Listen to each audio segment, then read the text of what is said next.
श्री राजपूत करणी सेना के राष्ट्रीय अध्यक्ष यानी सुखदेव सिंह गोगामेड़ी की उनके घर में घुसकर हत्या कर दी गई।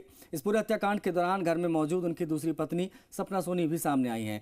सपना सोनी ने इस पूरे हत्याकांड से जुड़े हुए कई पहलुओं पर चौंकाने वाले खुलासे किए। उन्होंने जी मीडिया से खास बातचीत में बताया कि गोगामेड़ी को पहले से ही अंदेशा था कि उनके साथ ऐसा होने वाला है।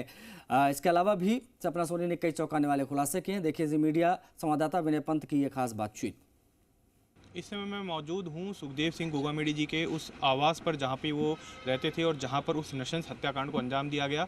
और मेरे साथ इस समय मौजूद हैं सपना जी। आइए हम उनसे बात करेंगे। आप उस समय यहाँ पे मौजूद थी, जो पूरी वारदात हुई किस तरह से पूरी वारदात रही और सबसे पहला एक्शन जो आपके द्वारा लिया गया वो क्या लिया गया, मैं जानना चाहूँगा। इसके साथ ही मैं आपको ये भी बताना चाहूँगा, जो प्रशासन है उसने गेट पर लॉक लगा दिया गया है।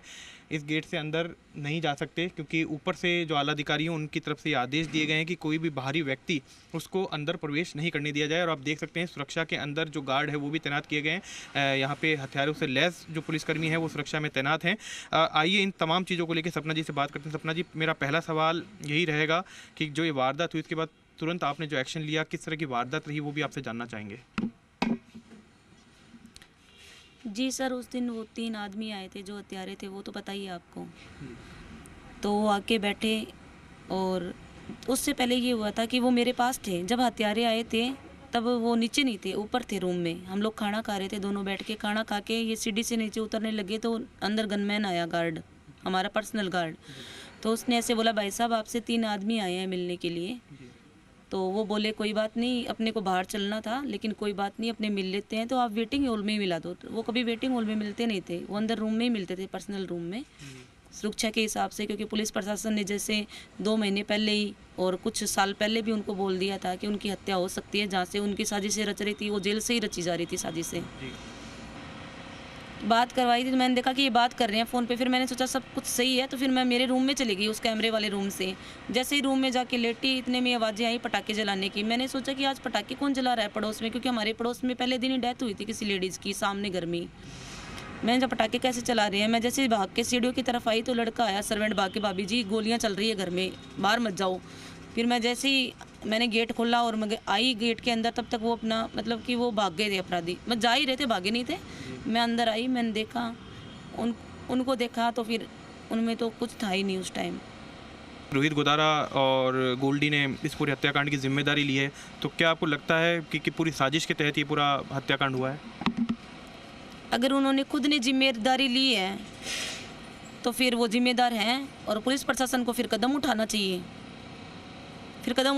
ना पुलिस प्रशासन को उनसे पूछताछ करनी चाहिए। अगर वो अपराधी है तो उनका एनकाउंटर करो भाई, ला के बाहर न्याय तो मिलना चाहिए ना।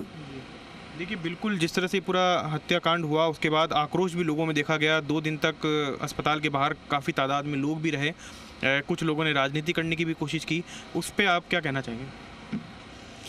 वो तो उन्होंने मुझे 2 महीने पहले ही बोल दिया था, मेरे पति ने, सुखदेव सिंह जी ने, कि जिस दिन मैं मरूंगा ना उस दिन मेरे ऊपर राजनीति होगी, मेरे घर वाले भी राजनीति करेंगे। उन्होंने तो ये तक बोल रखा था। तो आज ये बात सच हो गई, उनके घर वाले भी राजनीति कर रहे हैं खुद। और उनके समाज के कुछ लोग हैं, कुछ लोग, ज़्यादा तो नहीं बोलती मैं, कुछ लोगों ने राजनीति की है। बाकी पूरे सर्व समाज ने इकट्ठा होकर उनके लिए लड़ाई लड़ी है।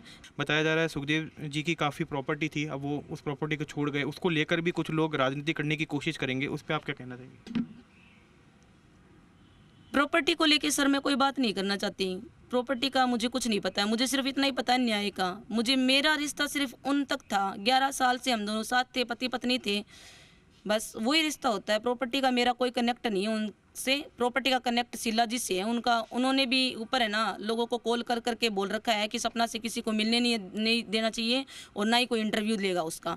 क्यों नहीं लेगा भाई इंटरव्यू? तो अकेली पत्नी थोड़ी है उसकी, अगला 3 पत्नी छोड़ के गया है, तीनों के पूरे अधिकार है। मैं तो जो भामाशा है ना सर्व समाज के या फिर जितने भी समाज के जो सपोर्ट कर रहे हैं सुखदेव जी की फैमिली को, मैं तो उनको यही बोलूँगी अगर सपोर्ट करना है तो तीनों बीवियों करो, नहीं तो कोई जरूरी। तो ये थे हमारे साथ सपना सोनी जी, जिन्होंने बताया कि किस तरह से उस दिन नृशंस हत्याकांड को अंजाम दिया गया। साथ ही उन्होंने ये भी कहा है कि उनको पुलिस प्रशासन पे पूरा भरोसा है कि जो हत्यारे हैं उनको जल्द से जल्द गिरफ्तार किया जाएगा। कैमरा पर्सन विवेक के साथ विनय पंत, जी मीडिया, जयपुर।